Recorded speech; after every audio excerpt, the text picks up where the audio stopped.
আল্লাযী উনজিলা ফীহিল কুরআন, রমজান ওই মাস যেই মাসে কোরআন অবতীর্ণ হয়েছে। রমজান এত ফজিলতওয়ালা, এত মহৎ, এত বরকতওয়ালা, এত রহমতওয়ালা কেন? ওই মাসে কি অবতীর্ণ হয়েছে? কোরআন অবতীর্ণ হয়েছে। লাইলাতুল কদর পৃথিবীর সর্বশ্রেষ্ঠ রাত। আল্লাহ সুবহানাহু ওয়া তাআলা পবিত্র কোরআনে বলেছেন, ইন্না আনসালনাহু ফি লাইলাতিল কদর ওয়া মা আদরাকা মা লাইলাতুল কদর। দুনিয়ার মানুষ, তোমরা কি জানো লাইলাতুল কদর কি? কোন রাত? কত গুরুত্বপূর্ণ, কত মহৎ, কত ফজিলতওয়ালা রাত। লাইলাতুল কদরি খায়রুম মিন আলফি শাহর। লাইলাতুল কদর হচ্ছে হাজার মাস ইবাদত করার চাইতে এক রাতে ইবাদত করলে ওই হাজার মাস, 24 ঘন্টা দিন রাত যদি কেউ হাজার মাস যাবত ইবাদত করে, জানে কি হবে? এই এক রাত এত ফজিলতওয়ালা, এত বরকতওয়ালা, এত রহমতওয়ালা যে ওই হাজার মাসের ইবাদতের চাইতে এই এক রাতের ইবাদত বেশি নেকি, বেশি ফজিলতওয়ালা। আল্লাহু আকবার। তো এত সারা পৃথিবীর সর্বশ্রেষ্ঠ রাত, তাও আবার হাজার মাস। হাজার মাস হিসাব করলে প্রায় 80-90 বছর হয়। তো হাজার মাসের ইবাদতের চাইতে উত্তম এক রাতের ইবাদত। এই রাতের কি এমন গুরুত্ব? তো রাতের গুরুত্ব বলতে গিয়ে আল্লাহ বলছেন, ইন্না আনসালনাহু ফি লাইলাতিল কদর। লাইলাতুল কদর এত শ্রেষ্ঠ কেন, এত মহৎ কেন, এত ফজিলতওয়ালা কেন জানো? লাইলাতুল কদরে কি অবতীর্ণ হয়েছে? জোরে বলেন, কি অবতীর্ণ হয়েছে? কোরআন অবতীর্ণ হয়েছে। তাহলে রমজান সর্বশ্রেষ্ঠ মাস কিসের বরকতে? লাইলাতুল কদর সর্বশ্রেষ্ঠ রাত কিসের বরকতে? মুহাম্মদ সাল্লাল্লাহু আলাইহি ওয়াসাল্লাম আফজালুল আম্বিয়া, সর্বশ্রেষ্ঠ নবী, সাইয়্যিদু উলদি আদম ইয়াউমাল কিয়ামাহ, কিয়ামতের মাঠে আদম সন্তানের সর্দার। যেই দিন আল্লাহ সুবহানাহু ওয়া তাআলার সামনে মান ইয়াশফা ইনদাহু ইল্লা বিইজনিহি, আল্লাহর সামনে কথা বলতে পারবে না আদম আলাইহিস সালাম, আল্লাহর সামনে কথা বলতে পারবে না নূহ আলাইহিস সালাতু ওয়াস সালাম, আল্লাহর সামনে কথা বলতে পারবেন না মুসা আলাইহিস সালাতু ওয়াস সালাম, আল্লাহর সামনে কথা বলতে পারবেন না ঈসা আলাইহিস সালাতু ওয়াস সালাম। আল্লাহর সামনে সেই দিন কেউ মুখ খোলার সাহস করবে না। ওই দিন মাকাম মাহমুদ, সর্বশ্রেষ্ঠ সম্মান দিয়ে আল্লাহ মুহাম্মদ সাল্লাল্লাহু আলাইহি ওয়াসাল্লামকে কথা বলার সুযোগ দিবেন। তো মুহাম্মদ সাল্লাল্লাহু আলাইহি ওয়াসাল্লাম সর্বশ্রেষ্ঠ নবী। কিসের বরকতে সর্বশ্রেষ্ঠ নবী জানেন? এই গ্রন্থ মুহাম্মদ সাল্লাল্লাহু আলাইহি ওয়াসাল্লামের উপর অবতীর্ণ হয়েছে এই জন্য। আল্লাহু আকবার। তো রমজান সর্বশ্রেষ্ঠ রাত, কোরআন রমজান মাসে অবতীর্ণ হয়েছে এই জন্য। রমজানের সব সম্মান কোরআন থেকে এসেছে। আল্লাহ কোরআনে বলছেন, জানো রমজান কোন মাস? শাহরু রমাদান আল্লাযী উনজিলা ফীহিল কুরআন। রমজান ওই মাস যেই মাসে আমি কোরআন অবতীর্ণ করেছি। এটাই রমজানের সম্মান, এটাই রমজানের সম্মান। তোমরা জানো লাইলাতুল কদর হাজার মাসের চেয়ে শ্রেষ্ঠ। হাজার মাসের চেয়ে শ্রেষ্ঠ কি জন্য? লাইলাতুল কদর ওই রাত যেই রাতে আমি আল্লাহ কোরআন অবতীর্ণ করেছি। আল্লাহু আকবার। তোমরা মুহাম্মদ সাল্লাল্লাহু আলাইহি সাল্লাম কেন সর্বশ্রেষ্ঠ নবী? মুহাম্মদ সাল্লাল্লাহু আলাইহি সাল্লামের উপর কি অবতীর্ণ হয়েছে? আর আমরা হতভাগা অধম উম্মত, সকল উম্মতের চেয়ে সর্বশ্রেষ্ঠ কি জন্য? এই কোরআন আমাদের নবীর উপর অবতীর্ণ হয়েছিল, এই উম্মতের জন্য দেওয়া হয়েছিল কোরআন। এই জন্য এই উম্মত সর্বশ্রেষ্ঠ। তাহলে রমজানের সর্বশ্রেষ্ঠত্ব, লাইলাতুল কদরের সর্বশ্রেষ্ঠত্ব, মুহাম্মদ সাল্লাল্লাহু আলাইহি ওয়াসাল্লামের সর্বশ্রেষ্ঠ, উম্মতের সর্বশ্রেষ্ঠত্ব সব কোরআন। এখন রমজানে যদি কেউ কোরআনই না পড়ে, তার কিসের রমজান? হ্যাঁ, কেউ যদি রমজানে কি না পড়ে? কোরআন না পড়ে, আর কিসের রমজান? রমজানের সব সম্মান তো কোরআন, লাইলাতুল কদরের সব সম্মান তো কোরআন। গোটা রমজান পার হয়ে গেলে একদিন কোরআন পড়েনি, কিসের রমজান? রমজানকে শ্রেষ্ঠ মাস হওয়ার যে সম্মান, এই সম্মান তো কোরআনের বরকতে। শাহরু রমাদান আল্লাযী উনজিলা ফীহিল কুরআন। লাইলাতুল কদর সর্বশ্রেষ্ঠ রাত কোরআনের বরকতে। ইন্না আনজালনাহু ফী লাইলাতুল কদর। গোটা রমজান মাস পার হয়ে গেল, মুসলমান কোরআন পড়েনি, কিসের সিয়াম, কিসের রোজা? কোরআন খুব ভয়ঙ্কর কিতাব, হুজ্জাতুন লাকা ওয়া হুজ্জাতুন আলাইক। আপনি আজকে ফজরের 2 রাকাত সুন্নাত আদায় করেছেন, নেকি পাবেন। আদায় করেননি, গুনাহ হবে না। ঈশার পরে 2 রাকাত সুন্নাত আদায় করেছেন, নেকি পাবেন। আদায় করেননি, গুনাহ হবে না। কিন্তু এরকম মনে করিয়েন না যে কোরআন পড়লে প্রতি হরফে 10 নেকি, আর যদি কোরআন না পড়ি তো কোনো সমস্যা নাই। নেয়ামত যত বড়, পরীক্ষা তত বড়। নেয়ামত যত বেশি, পরীক্ষা তত বেশি। কোরআনের মতো মহাগ্রন্থ আপনাকে দিয়ে আল্লাহ সম্মানিত করেছে, এই উম্মতকে দিয়ে আল্লাহ সম্মানিত করেছে। এখন এত বড় নিয়ামত, যেই নিয়ামতের বরকতে রমজান সর্বশ্রেষ্ঠ, যেই নিয়ামতের বরকতে লাইলাতুল কদর সর্বশ্রেষ্ঠ, যে নিয়ামতের বরকতে মুহাম্মদ সাল্লাল্লাহু আলাইহি ওয়াসাল্লাম সর্বশ্রেষ্ঠ, যেই নিয়ামতের বরকতে আমি আপনি সর্বশ্রেষ্ঠ উম্মত, ওই বই যদি একদিনও খুলে না দেখেন, একদিনও পড়ে না দেখেন, তো কিছুই হবে না, কিছুই হবে না। এটা কোনোদিন হতে পারে না। রাসূল সাল্লাল্লাহু আলাইহি ওয়াসাল্লাম বলেছেন, আল কোরআন হুজ্জাতুন লাকা ওয়া হুজ্জাতুন আলাইকা। কিয়ামতের মাঠে কোরআনকে কথা বলার সুযোগ দেওয়া হবে। আল কোরআন ইয়াতাকাল্লামু ইয়াওমাল কিয়ামাহ। কোরআন কিয়ামতের মাঠে কথা বলবে। ইউশাফিউ, মানুষের জন্য শাফাআত করবে। কথা বলতে গিয়ে কোরআন হয় হুজ্জাতুন লাকা, তোমার পক্ষে কথা বলবে, আও হুজ্জাতুন আলাইকা, অথবা কোরআন তোমার বিপক্ষে কথা বলবে। কোরআন চুপ থাকবে না। আমি গিয়ে দাঁড়াবো, কোরআন বলবে, আল্লাহ, এই ব্যক্তি মানাতুহু আনিন নাওম, রাতের ঘুম নষ্ট করে তোমার কিতাব কোরআন তেলাওয়াত করেছে, জান্নাতে দিয়ে দাও। আল্লাহু আকবার। আর আমি জীবনে কোরআন পড়িনি, তো এখন সামনে গিয়ে দাঁড়াবো, তো কোরআন চুপ থাকবে না? চুপ থাকবে। কোরআন বলবে, আল্লাহ এর বাড়িতে কোরআন ছিল, 1000 বার চুমা দিয়েছে, বুকে লাগিয়েছে, কোনোদিন খুলে পড়েনি। কোরআনে কথা বলবে, হুজ্জাতুন আলাইক, আপনার বিপক্ষে কথা বলবে। একে দরকার নেই জান্নাতে দেওয়া। যার বাড়িতে কোরআন থাকার পর কোনোদিন খুলে পড়ে না, যে উম্মতের উপর এত শ্রেষ্ঠ গ্রন্থ দেওয়া হয়েছে, কোনোদিন পড়ে না। গোটা রমজান মাস পার হয়ে গেল, একদিন কোরআন পড়েনি। কয়জন কোরআন পড়া জানে? কয়জন? এসএসসি করার সুযোগ হয়, এইচএসসি, বিসিএস, পিএইচডি, চাকরি বাকরি, ধন দৌলত, টাকা পয়সা, সন্তান সন্ততি সব করার সুযোগ হলো, আল্লাহর বাণী শিখার সুযোগ হলো না। হুজ্জাতুন আলাইক, কত বড় দলিল হবে এই কোরআন। এক কোরআন আপনাকে জাহান্নামে নিয়ে চলে যাবে। এক কোরআন যদি আপনার বিরুদ্ধে দাঁড়ায় কিয়ামতের মাঠে।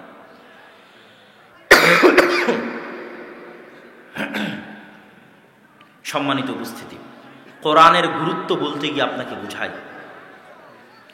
ওমর রাদিয়াল্লাহু তাআলা আনহু যখন খলিফাতুল মুসলিমিন, আমিরুল মুমিনিন, অর্ধ জাহানের শাসক, তো বাইতুল মুকাদ্দাস বিজয় করতে গেছে সাহাবায়ে কেরাম। বাইতুল মুকাদ্দাস বিজয়ের যুদ্ধে সাহাবীদের সংখ্যা ছিল 4000-এর উপরে। 4000-এর অধিক সাহাবী ওই মুজাহিদ বাহিনীর অন্তর্ভুক্ত ছিলেন, যারা জেরুজালেম ঘেরাও করে রেখেছে। এই বাইতুল মুকাদ্দাস কোন বাইতুল মুকাদ্দাস?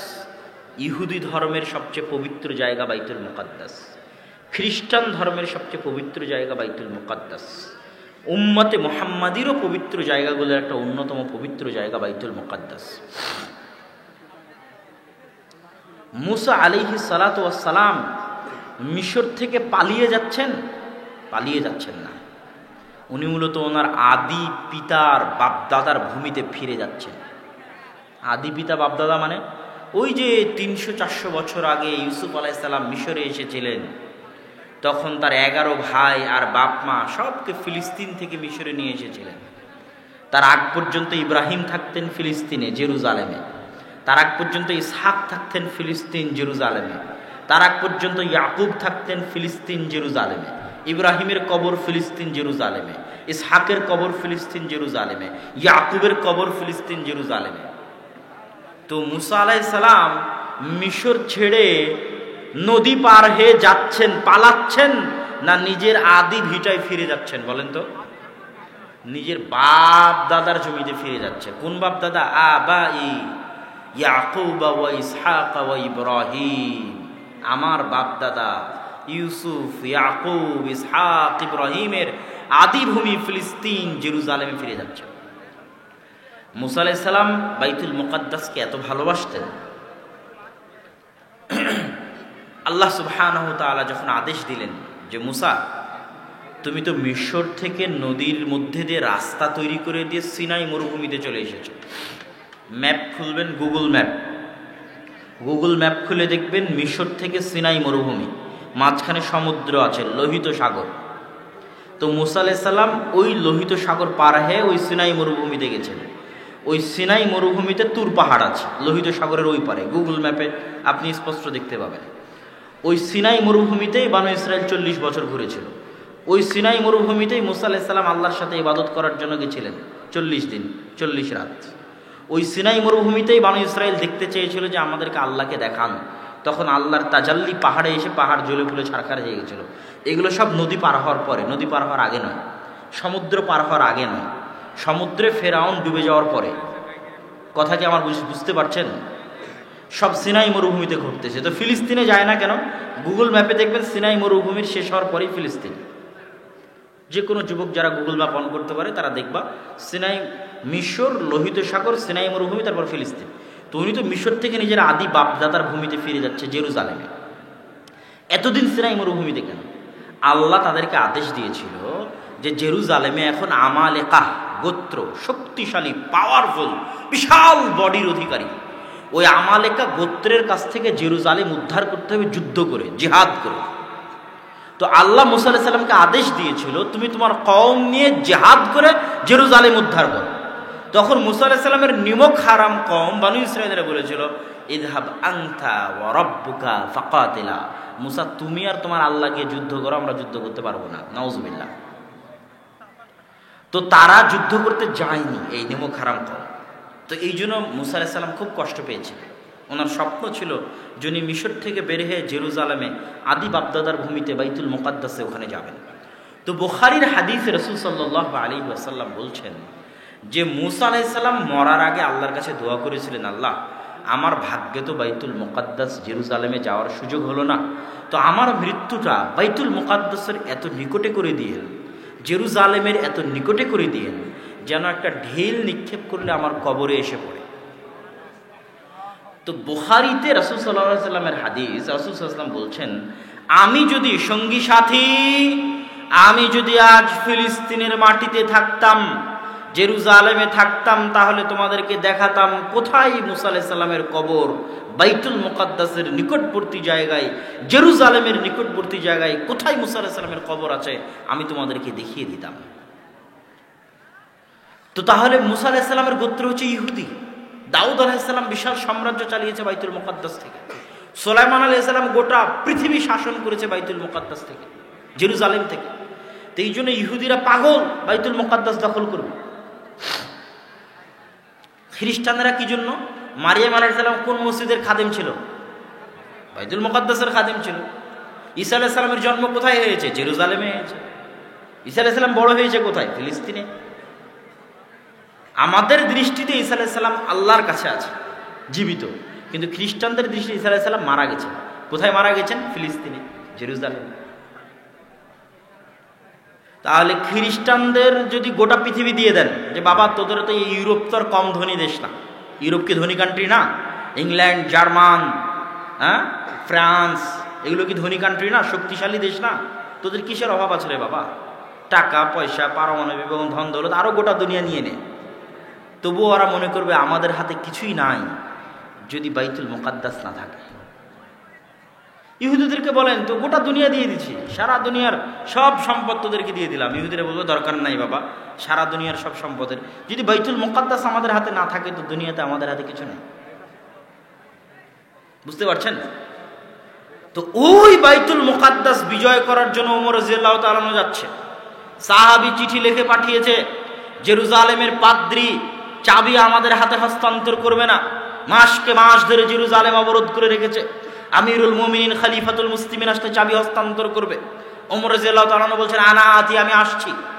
রাখালকে সাথে করে নিয়ে উটের পিঠে, সানাদ সহি, রাখালকে সাথে করে নিয়ে তিনি রওনা দিয়েছেন যেই মুহূর্তে জেরুজালেমে, old city, old Jerusalem city, যেটা পুরাতন জেরুজালেম, গুগল ম্যাপে দেখা যাবে। এবং আমার বিস্তারিত বক্তব্য আছে আল ইতিসাম টিভিতে, ফিলিস্তিনের উপর পরপর 3 পর্বে বক্তব্য আছে, যেখানে আরো ডিটেইলস, আরো ডকুমেন্টারি আকারে আলোচনা করা আছে। তো কোরআনের সাথে সম্পৃক্ত দেখে আপনাদের এই ঘটনাটা বুঝালাম। তো ওই বাইতুল মুকাদ্দাস বিশাল জয় আল্লাহ ওমর রাদিয়াল্লাহু তাআলা আনহুর হাত দিয়ে দিচ্ছেন। তো ওমর রাদিয়াল্লাহু তাআলা আনহু অর্ধ জাহানের শাসক হয়ে বাইতুল মুকাদ্দাস বিজয় করতে যাচ্ছেন জীর্ণ শীর্ণ কাপড়ে, ছিঁড়া ছোটা কাপড়ে, তালি লাগানো কাপড়ে। আর যেহেতু পালা বদল করে যাচ্ছিলেন, তো ভাগ্যক্রমে যেই সময় জেরুজালেমে ঢুকবেন ওই সময় উনি রশি ধরে টানতেছে, আর রাখালে উটের উপর বসে আছে। হাজার হাজার খ্রিস্টান দেখতেছে, অপেক্ষায় আছে আজকে খলিফাতুল মুসলিমিন আসবে মুসলমানদের, বাপরে বাপ, যার নাম আমরা শুনতাম। আর 4,000-এর উপর সাহাবী আর তার অধিক সেনাবাহিনী অপেক্ষায় আছে, আজ খলিফাতুল মুসলিমিন আসবে। এত বড় সম্মান, বাইতুল মুকাদ্দাস বিজয় করার সম্মান, মহা সম্মান। এই জন্য বাইতুল মুকাদ্দাসের গুরুত্ব বুঝালাম, কত বড় সম্মান। গোটা দুনিয়া দিয়ে দিলেও ওরা রাজি হবে না বাইতুল মুকাদ্দাসটাই। সেই বাইতুল মুকাদ্দাস তারা সমর্পণ করছে ওমর রাদিয়াল্লাহু তাআলা আনহুর হাতে। এত বড় সম্মান আল্লাহ ওমর রাদিয়াল্লাহু তাআলা আনহুকে দিচ্ছেন, কিন্তু ওমর রাদিয়াল্লাহু তাআলা আনহু রশি ধরে টানতেছে, গায়ে জীর্ণ শীর্ণ কাপড়। হন্তদন্ত হে সাহাবীরা, বড় বড় সাহাবীরা চলে আসে ওমর রাদিয়াল্লাহু তাআলা আনহুর কাছে। ওমর রাদিয়াল্লাহু তাআলা করেছেন কি আপনি? আমাদের তো অন্তত ইজ্জতের খেয়াল করতেন, মুসলিম উম্মার ইজ্জতের খেয়াল করতেন। আজ এত বড় সম্মান, বাইতুল মুকাদ্দাসের চাবি আপনার হাতে হস্তান্তর হবে। হাজার হাজার লক্ষ লক্ষ খ্রিস্টান অপেক্ষায় আছে আপনার অপেক্ষায়, আর আপনি এই রাখালকে উটের পিঠে নিয়ে রশি ধরে জীর্ণ শীর্ণ কাপড়ে এসেছেন। আমাদের তো মান সম্মান ইজ্জত কিছুই রাখলেন না। তো ওমর রাদিয়াল্লাহু তাআলা আনহু উত্তরে ওই দিন বলেছিলেন এই কথা স্বর্ণ দিয়ে লিখে রাখার মতো, যে কুন্না রুআত, আমরা ছিলাম মরুভূমির রাখাল। আমাদের কোনো ইজ্জত ছিল না, আমাদের কোনো সম্মান ছিল না, আমাদের কোনো শক্তি ছিল না, আমাদের কোনো পাওয়ার ছিল না। আমার মতো মরুভূমির রাখালকে আজ অর্ধ পৃথিবীর শাসক। বাইতুল মুকাদ্দাস বিজয়ের সম্মান, গোটা পৃথিবী আমার ভয়ে থরথর করে কাঁপতেছে। এই রব, এই পাওয়ার, এই ক্ষমতা আমার মতো মরুভূমির রাখাল জামা কাপড় দিয়ে অর্জন করেনি। আমার মতো মরুভূমির রাখাল টাকা পয়সা ধন দৌলত দিয়ে অর্জন করেনি। তো আমরা মরুভূমির রাখাল ছিলাম, আল্লাহ আমাদেরকে সম্মানিত করেছে, আল্লাহ আমাদেরকে শক্তি দিয়েছে, ক্ষমতা দিয়েছে, সব এই কিতাবের বরকতে। কিসের বরকতে? কোরআনের বরকতে। তোমরা যত সুন্দর জামা কাপড় পরে আসো, যত টাকা পয়সার মালিক হও, ধরেন পারমাণবিক বমেরই মালিক হয়ে গেলেন, কিন্তু কোরআন মূল্যায়ন করো না, কোরআন পড়ো না, কোরআনের বরকতে বরকত মণ্ডিত হও না, তোমাদের ভাগ্যে অপমান লেখা আছে, তোমাদের ভাগ্যে লাঞ্ছনা লেখা আছে, তোমাদের ভাগ্যে মানুষের সামনে নত হওয়া লেখা আছে। আর জীর্ণ শীর্ণ কাপড় থাক আর মরুভূমির রাখাল হও, কোরআনের বরকতে বরকত মণ্ডিত হও, কোরআন পড়ো, কোরআন বুঝো। তো যারা পারমাণবিক শক্তির মালিক, ওরা থরথর করে কাঁপে, পারমাণবিক বম আত্মসমর্পণ করে দিয়ে চলে যাবে। হীনতা, লাঞ্ছনা, শাস্তি, আযাব কিসের কারণে? কয়জন আজকে কোরআন পড়েছেন বলেন সারাদিনে? কয়জন? কয়টা মুসলমানের সন্তান কোরআন পড়া জানে? কয়টা? আজ থেকে 20-30 বছর আগে বক্তব্য ছিল, তখন মানুষ টুকটাক কোরআন জানতো। এখন kindergarten school, KG school, BRAC school, কোনো ছোট বাচ্চা যারা এই প্রজন্ম বড় হচ্ছে, কোরআন বিহীন প্রজন্ম। তাহলে আজকে আমার আপনার যতটুকু সম্মান আছে কোরআনের বরকতে, এই যে প্রজন্মটা আসতেছে এদের অতটুকুও সম্মান থাকবে না। এদেরকে রোহিঙ্গাদের মতো কুচুকাটা করা হবে যদি কোরআনের বরকত থেকে বঞ্চিত থাকে। আর কল্পনা করেন যে আজ সকালে আপনারা সবাই কোরআন পড়েছিলেন, আমিও কোরআন পড়েছিলাম। এই গোটা জাতির সব মুসলমান আজ বাংলাদেশে কোরআন তেলাওয়াতের মাধ্যমে দিন শুরু করেছিল, কোরআন 2-5 মিনিট বুঝার মাধ্যমে দিন শুরু করেছিল। আজ গোটা জাতি কোরআনের বরকতে বরকত মণ্ডিত হয়ে গেল। পৃথিবীতে কোনো ক্ষমতা নাই যে এই জাতিকে রুখতে পারে। কিন্তু কোরআনের বরকত যদি না নেন, মহাগ্রন্থ, এর বরকতে রমজান সর্বশ্রেষ্ঠ, এর বরকতে লাইলাতুল কদর সর্বশ্রেষ্ঠ, এর বরকতে মুহাম্মদ সাল্লাল্লাহু আলাইহি ওয়াসাল্লাম সর্বশ্রেষ্ঠ, এর বরকতে আমি আপনি সর্বশ্রেষ্ঠ। তাহলে রমজানের সবচেয়ে বড় প্রস্তুতি কি? জোরে শুনতে চাই, সবচেয়ে বড় প্রস্তুতি কি? এই মজলিসে উপস্থিত সকলে ওয়াদাবদ্ধ থাকবেন, রমজান, গোটা রমজান যারা কোরআন তেলাওয়াত জানেন ভালোভাবে, তারা পুরো কোরআন একবার পড়ে শেষ করবেন। ওয়াদা? ইনশাআল্লাহ। আর যারা কোরআন ভালোভাবে জানেন না, তারা রমজান মাসে প্রত্যেক দিন অন্তত পক্ষে 1 ঘন্টা থেকে আধা ঘন্টা সময় দিবেন কোরআন শিখার পিছনে, কোরআন পড়ার পিছনে। এমন কোনো মুসলমানের সন্তান যেন থাকে না যে রমজান মাসে কোরআন পড়বে না। ওয়াদা ইনশাআল্লাহ। আর এই দাওয়াত গোটা 4 ঘাটে ছড়িয়ে দিবেন, গোটা বাঘায় ছড়িয়ে দিবেন, নিজের জিম্মেদারি মনে করে যে রমজান মাসে অন্তত পক্ষে কি পড়তে হবে? কোরআন পড়তে হবে। ঠিক আছে, রমজান মাসে অন্তত কি পড়তে হবে? কোরআন পড়তে হবে। রমজান মাসের একটা প্রস্তুতি শেষ, রমজান মাসের এবার দ্বিতীয় প্রস্তুতি। রমজান মাসের দ্বিতীয় প্রস্তুতি হচ্ছে, রমজান দেওয়া হয়েছে শয়তানের খপ্পর থেকে আমাকে এবং আপনাকে উদ্ধার করার জন্য। আমার এবং আপনার সবচেয়ে বড় শত্রু হচ্ছে শয়তান। আমার এবং আপনার সবচেয়ে বড় শত্রু কি?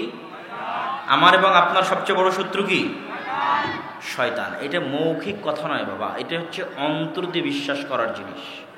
শয়তান আসলেই খুবই ভয়ঙ্কর, আসলেই।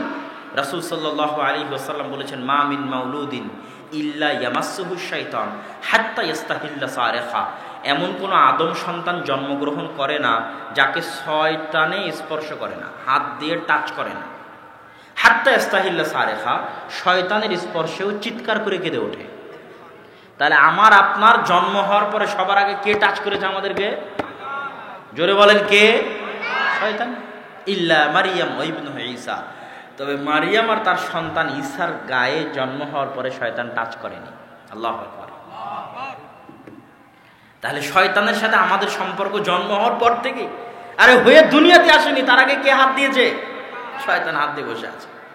এটা বাস্তব, দিস ইজ নট রূপকথ্য, নট কাল্পনিক, রিয়েলিটি। শয়তানে হাত দিয়েছে। রাসূল সাল্লাল্লাহু আলাইহি ওয়াসাল্লাম বলছেন, এমন কোনো আদম সন্তান নাই ইল্লা ওয়ালাহু কারিনান, যার 2টা বন্ধু নাই। একটা বন্ধু ফেরেশতা বন্ধু, একটা বন্ধু শয়তান বন্ধু। তাহলে আমার আপনার সাথে সবসময় কে আছে? ফেরেশতা এবং শয়তান সবসময় আছে। শয়তানে বিশ্বাস করা কেন জরুরি? শয়তানে বিশ্বাস না করলে হাজারো যুবক আছে ধোঁকা খায়, হাজারো লাখো যুবক এই মজলিসে উপস্থিত আছে, ধোঁকা খায়।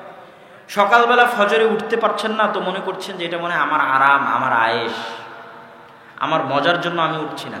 কিন্তু আসলে আপনাকে উঠতে দেয় না কে? শয়তান। এখন আপনি যদি মনে করেন আপনার আরামের জন্য আপনি উঠছেন না, তাহলে ধোঁকা খাবেন। আপনি জানেন না শয়তান কত ভয়ঙ্কর, কত শক্তিশালী। আপনার পুরো শরীরটা শয়তানের কন্ট্রোলে দিয়ে আপনি ঘুমিয়েছেন, পুরো শরীর শয়তানের হাতে সঁপে দিয়ে ঘুমিয়েছেন। না উজু করে ঘুমিয়েছেন, না 2 রাকাত সালাত আদায় করে ঘুমিয়েছেন, না নাসফালাকে খিলাস পড়ে ঘুমিয়েছেন, না আয়াতুল কুরসি পড়ে ঘুমিয়েছেন, না নাসফালাকে খিলাস আয়াতুল কুরসি পড়ে ফু দিয়েছেন, না ঘুমানোর দোয়া পড়েছেন। কথা বুঝতে পারেননি? মোবাইল চালাতে চালাতে চালাতে চালাতে ঘুম চলে গেছেন। তাহলে পুরো শরীরটা তখন কার কন্ট্রোলে? কার কন্ট্রোলে? শয়তানের কন্ট্রোলে। এখন ফজরের সময় শয়তান বলছেন নাম নাম, এই ঘুমাও, রাত অনেক লম্বা। এইটা কাল্পনিক নয়, এটা বাস্তব। তাহলে আপনি সকালে উঠতে পারেন না, কে উঠতে দেয় না? আপনার সবচেয়ে বড় শত্রুকে? শয়তান। শয়তানে আগে বিশ্বাস করতে হবে। আপনি গান শুনছেন, আপনাকে ভালো লাগে? জি না, আপনাকে ভালো লাগে না। যুয়্যিনা লাহুম, শয়তানে ভালো লাগায়। মানুষ যখন গান শুনে তখন কানে শয়তান বসে গানের আওয়াজটাকে ভালো লাগায় কে? জোরে বলেন কে? শয়তান। আপনার ভালো লাগে কথা মিথ্যা বাবা। যুবক তোমাকে বলছি কথা মিথ্যা, তোমার ভালো লাগে না, এটা শয়তান ভালো লাগায়। এই ক্ষমতা শয়তানকে দেওয়া আছে।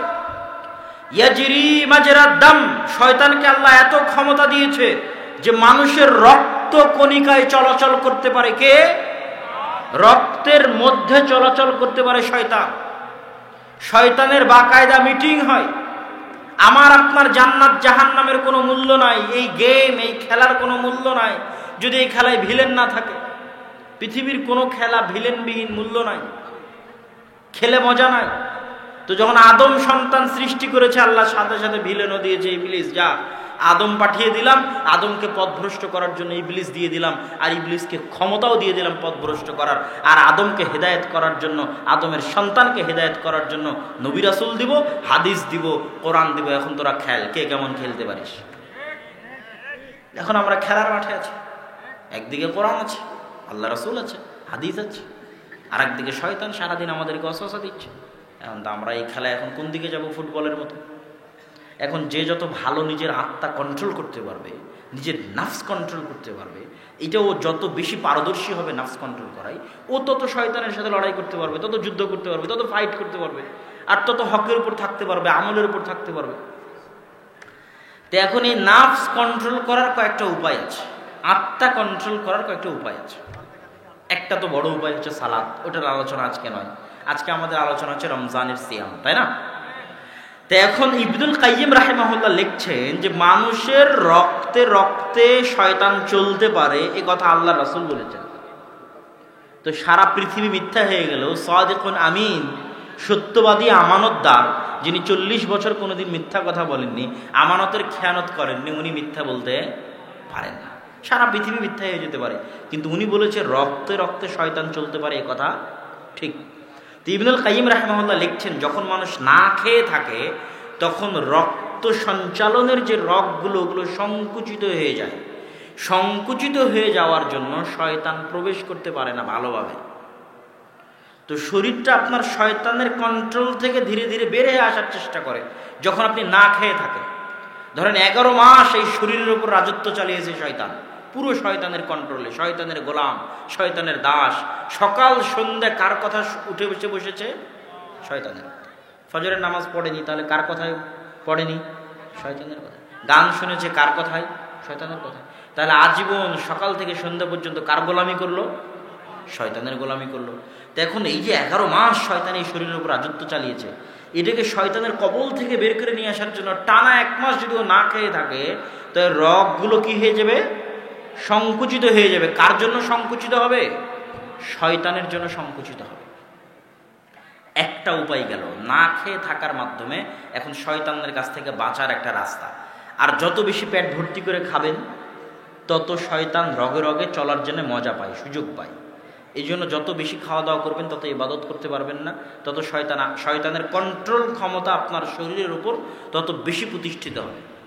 আর যত কম খাবেন, বেশি বেশি নফল সিয়াম রাখবেন, শয়তানের কন্ট্রোল থেকে বডি তত বাইরে বেরিয়ে থাকবে। বুঝতে পেরেছেন আমার কথা?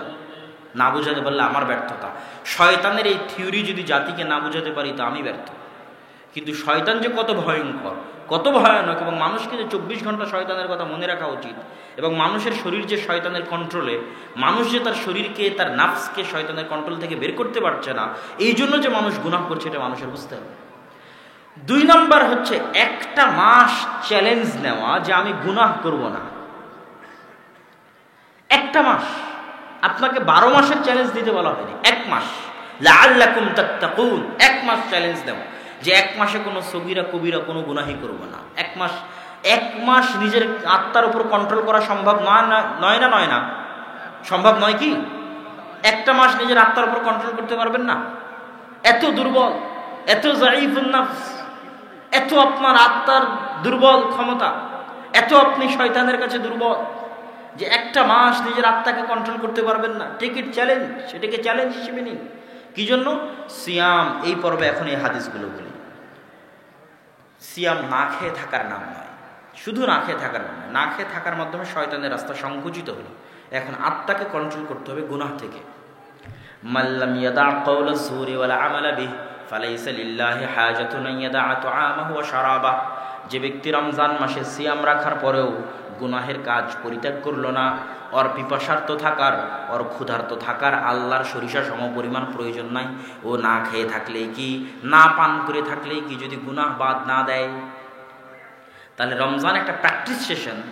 যেই প্রশিক্ষণ করছে আপনাকে যেমন না খেয়ে থাকার মাধ্যমে শয়তানের প্রবেশদ্বার বন্ধ করতে হবে, ঠিক গুনাহ থেকে বিরত থাকার মাধ্যমে 1টা মাস ট্রেনিং নিতে হবে যে শয়তানের খপ্পরে অন্তত কয় মাস পড়বো না, অন্তত 1 মাস।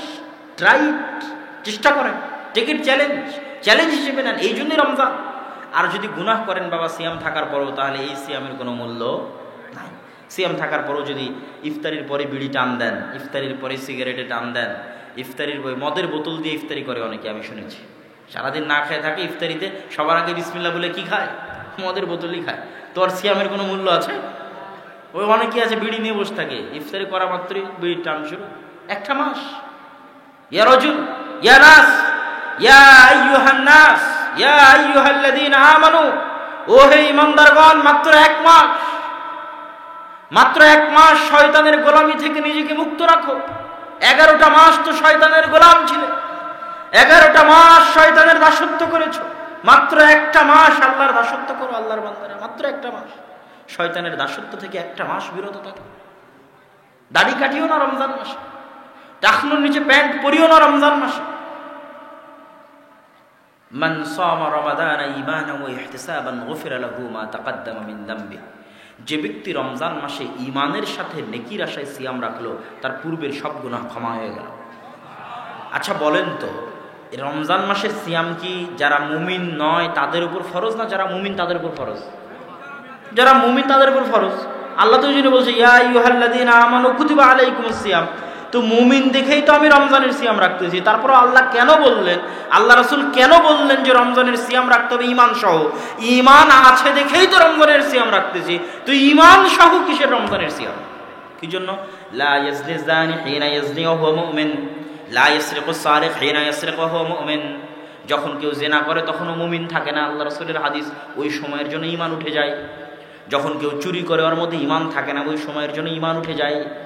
যখন কেউ পৃথিবীর যে কেউ কোনো গুনাহে লিপ্ত হয়, ওই লিপ্ত হওয়ার সময়টুকু তো ওর মধ্যে কি থাকে না?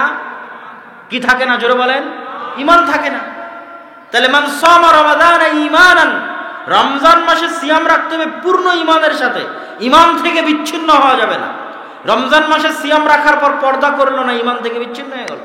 রমজান মাসে সিয়াম রাখার পর মোবাইলে চ্যাট করলো, ঈমান থেকে বিচ্ছিন্ন হয়ে গেল। রমজান মাসে সিয়াম রাখার পর অশ্লীল দৃশ্য দেখলো, ঈমান থেকে বিচ্ছিন্ন হয়ে গেল। অন্তত ওই সময়টুকুর জন্য। পরিপূর্ণ সময় ঈমান হলো না, পরিপূর্ণ সময় মুমিনান হলো না, তাহলে ও রমজানের এই ফজিলত পাবে না। ঈমানান, পরিপূর্ণ সময়টা ঈমানের উপর থাকতে হবে। লা ইয়াজনি যানি হিনা ইয়াজনি ওয়া মুমিন, আল্লাহ রাসূলের হাদিস। যখন কোনো মুমিন জেনা করে, ওই জেনা করার সময়টুকুতে ওর অন্তরে ঈমান থাকে না। তাহলে আপনি যদি রমজান মাসে গুনাহে লিপ্ত হন, তো যেই সময়টুকুতে গুনাহে লিপ্ত হচ্ছেন ওই সময় আপনার মধ্যে ঈমান আছে? ঈমান নাই। তাহলে আপনি রমজানের এই ফজিলত পাবেন? পাবেন না। তাহলে রমজান মাসে আপনার জন্য দ্বিতীয় প্রস্তুতি, প্রথম প্রস্তুতি কি ছিল? জোরে বলতে হবে, কি ছিল? রমজান মাসের দ্বিতীয় প্রস্তুতি গুনাহ থেকে, সাগীরা হোক কবীরা হোক, গুনাহ থেকে বিরত থাকার চ্যালেঞ্জ নেওয়া। টিকিট চ্যালেঞ্জ, মাত্র এক মাস। আপনাকে বলিনি যে আপনি সারা জীবনের জন্য তওবা করে ফিরে আসেন, এটা বলিনি। এক মাসের জন্য ট্রাই করে দেখেন যে একটা মাস পারেন কিনা, নিজের আত্মাকে কন্ট্রোল করতে একটা মাস পারেন কিনা দেখেন। আপনার আত্মা তো এমনি শয়তানের গোলাম আছে। মা এবং বোনদের সবচেয়ে বড় শয়তানের গোলামি কি জানেন? মা এবং বোনদের সবচেয়ে বড় শয়তানের গোলামি, আপনারা ওই হাদিস জানেন যে ইবলিস যখন সিংহাসনে বসে সমুদ্রের মধ্যে, আল্লাহ রাসূল বলছে সমুদ্রে কার সিংহাসন আছে? ইবলিসের সিংহাসন আছে। তো ইবলিস যখন সিংহাসনে বসে, বিশাল শয়তানের বাহিনী সামনে, প্রত্যেকে রিপোর্ট পেশ করতেছে, আজকে ওকে জেনা করিয়েছি, আজকে ওকে চুরি করিয়েছি, আজকে ওকে মানুষ হত্যা করিয়েছি। ইবলিস সন্তুষ্ট হয় না। একজন বলে আজ স্বামী স্ত্রীর মধ্যে তালাক করিয়েছি, ইবলিস লাফ দিয়ে ওঠে, ওয়াইয়ালতাজিমু, তার সাথে কোলাকুলি করে। তাহলে শয়তানের সবচেয়ে বড় এজেন্ডা সারা পৃথিবীতে, শয়তানের সবচেয়ে বড় এজেন্ডা হচ্ছে পরিবার ধ্বংস করা। কি ধ্বংস করা? জোরে বলেন, শয়তানের সবচেয়ে বড় এজেন্ডা কি? পরিবার ধ্বংস করা। এই জন্য পরিবার ধ্বংস হতে পারে এরকম যে কোনো কাজ আল্লাহ সুবহানাহু ওয়া তাআলা খুব রাগান্বিত হন। আর শয়তানের সবচেয়ে বড় এজেন্ডা পরিবার ধ্বংস করা। মেয়েদেরকে ঘর থেকে বের করে নিয়ে যাও, এদেরকে বেপর্দা বেহায়া বানিয়ে দাও, মুসলমানদের পরিবার ধ্বংস করে দাও। সারা পৃথিবীর পরিবার ধ্বংস করে দিলাম, মুসলমানদের পরিবার ধ্বংস করতে পারি না। তো শয়তানের সারা পৃথিবীতে সবচেয়ে বড় এজেন্ডা হচ্ছে পরিবার ধ্বংস করা।